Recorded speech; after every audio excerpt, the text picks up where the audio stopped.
संगीत के सम्राट और सुरों के सरताज सोनू निगम ने सुनने वालों को कभी हंसाया, कभी रुलाया, तो कभी उनके रोंगटे खड़े कर दिए। ये दिल दीवाना दीवाना। पद्मश्री से सम्मानित एक वर्सटाइल कलाकार जिसने बॉलीवुड को बेहतरीन गाने दिए और फिल्म इंडस्ट्री में जिसे मॉडर्न मोहम्मद रफी के टाइटल से नवाजा गया। हर घड़ी बदल रही है रूप जिंदगी, छाव है। रॉक स्टार गाने हो या रोमांटिक, सैड सॉन्ग हो या फिर गजल, सोनू ने हर अंदाज में गाने गाए और सबको अपनी जादुई आवाज से अपना कायल बना लिया। दर्द है या दर्दों की दवा, ये कोई सनम या आप खुदा, ये कोई सनम। लेकिन ऐसा क्या हुआ कि इतने टैलेंटेड सिंगर होने के बावजूद इन्हें बॉलीवुड से चाय की मक्खी की तरह निकाल दिया गया। तू ही तो सतरंगी रे, तू ही आखिर क्यों इतने महान सिंगर का सर मुंडवाकर, जूतों की माला पहनाकर पूरे शहर में घुमाने का फतवा जारी कर दिया गया। तन्हाई तन्हाई मीलों है फैली। क्यों सोनू निगम ने कहा कि काश मैं पाकिस्तानी होता, और क्यों बाबरी मस्जिद और अजान को लेकर सोनू निगम ने विवादित बयान दिए। कदर प्यार है तुमसे है। क्यों सलमान खान जैसे सुपरस्टार और टी सीरीज जैसी बड़ी म्यूजिक कंपनी से सोनू निगम ने जानबूझकर दुश्मनी ले ली, और क्यों फिल्म इंडस्ट्री और म्यूजिक इंडस्ट्री पर सोनू निगम ने जमकर अपनी भड़ास निकाली। संदेश से आते हैं, हमें तड़पाते हैं, कुछ चिट्ठी वैसे तो सोनू निगम के टैलेंट की फिल्म इंडस्ट्री में हर कोई इज्जत करता है, मगर कुछ गिने चुने ताकतवर लोगों के डर की वजह से सोनू निगम को काम नहीं दिया जाता। आज हम उन्हीं ताकतवर लोगों के नाम का खुलासा करेंगे जिन्होंने सोनू निगम का कैरियर दफन करने में कोई कसर नहीं छोड़ी। इश्क में हम तुम्हें क्या बताएं, किस कदर चोट खा। इस वीडियो को आखिर तक जरूर देखना, क्योंकि ये वीडियो जैसे जैसे आगे बढ़ती जाएगी उतनी ही दिलचस्प होती चली जाएगी। आज आप सोनू निगम जैसे महान सिंगर की स्ट्रगल भरी जिंदगी और कंट्रोवर्सी के बारे में जानोगे, और इस वीडियो के लास्ट में मैं आपसे एक सवाल पूछूंगा जिसका जवाब आपको कमेंट करके बताना है। जीने के हैं 4 दिन, बाकी है बेकार दिन। इस कहानी की शुरुआत होती है 30 जुलाई 1973 से, जब एक मिडिल क्लास घर में सोनू निगम का जन्म हुआ। सोनू निगम के पिता अगम कुमार निगम 15 साल की उम्र से ही शादियों और पार्टियों में स्टेज पर गाना गाया करते थे।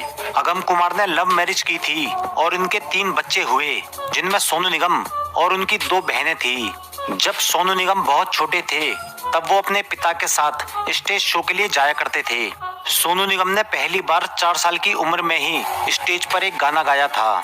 अगम कुमार निगम ने अपने 4 साल के बेटे सोनू निगम को जब स्टेज पर गाते हुए देखा तो वो भी दंग रह गए, और अगम कुमार समझ गए कि सोनू निगम के अंदर एक महान सिंगर बनने की काबिलियत है। सोनू निगम को गायन की कला अपने पिता से विरासत में मिली थी। सोनू ने अपने स्कूल कॉलेज की पढ़ाई दिल्ली में पूरी की। पढ़ाई के साथ साथ सोनू ने अपने पिता और कुछ गुरुओं से संगीत की शिक्षा भी ली। साल 1991 में सोनू निगम सिंगिंग में अपना कैरियर बनाने के लिए फरीदाबाद से मुंबई चले आए। इस वक्त सोनू निगम की उम्र सिर्फ 19 साल थी। सोनू निगम बचपन से ही मोहम्मद रफी से बहुत इंस्पायर थे, इसलिए स्टेज शो पर ज्यादातर मोहम्मद रफी के ही गाने गाया करते थे। सोनू ने बतौर प्लेबैक सिंगर अपने गाने की शुरुआत फिल्म जन्म से की थी, मगर ये फिल्म किसी वजह से रिलीज ना हो सकी। इसके बाद सोनू को दूसरा मौका बड़ी मुश्किल से मिला। सोनू ने साल 1992 में DD1 पर प्रसारित टीवी सीरियल तलाश के एक गाने हम तो छैला बन गए गाया था। ये सोनू निगम का पहला रिकॉर्डेड गाना था टीवी पर दिखाया गया, इसलिए ये गाना सोनू निगम के दिल के काफी करीब है।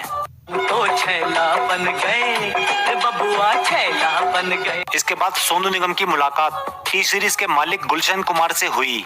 गुलशन कुमार उस वक्त नए सिंगर्स को हमेशा चांस दिया करते थे। गुलशन कुमार को सोनू निगम की आवाज बेहद पसंद थी। गुलशन कुमार ने सोनू को अपनी एक एल्बम रफी की यादें में गाने का मौका दिया। सोनू निगम ने मोहम्मद रफी के गानों को अपनी आवाज और नए अंदाज में गाया, और ये एल्बम सुपर हिट साबित हुई।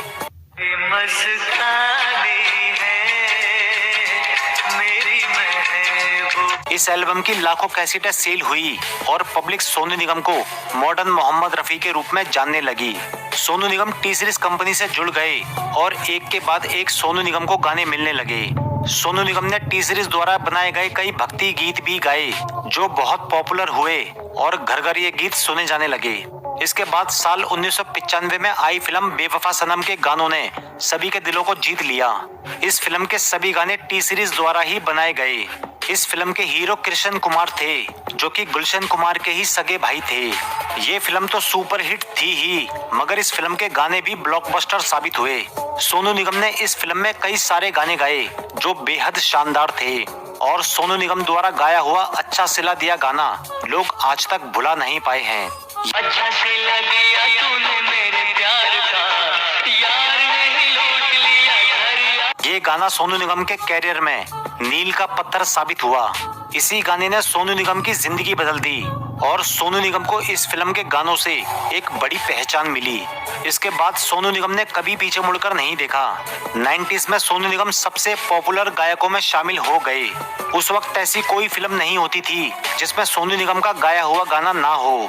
सोनू निगम एक से बढ़कर एक बेहतरीन गाने गाते गए और सुनने वालों का दिल जीतते गए। वक्त आया साल 2010 का जब यहीं से सोनू निगम के बुरे दिन शुरू होने लगे। 2010 के बाद ही सोनू निगम अचानक किसी न किसी विवाद में फंसते चले गए। ये तो सभी जानते हैं कि सोनू निगम ने टी सीरीज कंपनी के लिए हजारों गाने गाए। ये बात भी सही है कि टी सीरीज कंपनी ने ही सोनू निगम का कैरियर बनाने में एक बड़ा योगदान दिया। मगर साल 2010 के बाद सोनू निगम ने एक बहुत बड़े मुद्दे पर आवाज उठानी शुरू कर दी। सोनू निगम चाहते थे कि सभी सिंगर्स को उनके गाए हुए गानों में रॉयल्टी मिलनी चाहिए। इस रॉयल्टी मामले को मैं जरा आपको डिटेल में समझाता हूँ। दरअसल जो भी सिंगर किसी म्यूजिक कंपनी के लिए गाने गाते हैं उन्हें उस गाने की जो पेमेंट होती है वो सिर्फ एक बार ही मिलती है जो कि बहुत कम होती है। लेकिन उसी गाने से म्यूजिक कंपनियां लाइफ टाइम पैसा कमाती रहती हैं क्योंकि उस गाने का कॉपीराइट उसी कंपनी के पास होता है। इसी वजह से जिस सिंगर ने वो गाना गाया है उसे सिर्फ वन टाइम पेमेंट करके टरका दिया जाता है जबकि म्यूजिक कंपनी उससे लाइफ टाइम पैसा कमाती जाती है। सोनू निगम का कहना था, बल्कि सोनू निगम की टी सीरीज कंपनी से ये मांग थी कि हम सिंगर्स की पेमेंट भी बहुत कम होती है और हमें कोई रॉयल्टी भी नहीं मिलती। सोनू निगम चाहते थे कि हम सभी सिंगर्स को हमारे गानों में से रॉयल्टी मिलनी चाहिए ताकि हम भी अपने फ्यूचर के लिए कुछ पैसा जमा कर सकें। सोनू निगम ने ये आवाज सिर्फ अपने लिए नहीं बल्कि सभी सिंगर्स के लिए उठाई थी मगर सोनू निगम का साथ किसी भी सिंगर ने नहीं दिया। सोनू निगम की इसी मांग के चलते सोनू निगम के संबंध म्यूजिक कंपनियों से बेहद खराब होने लगे।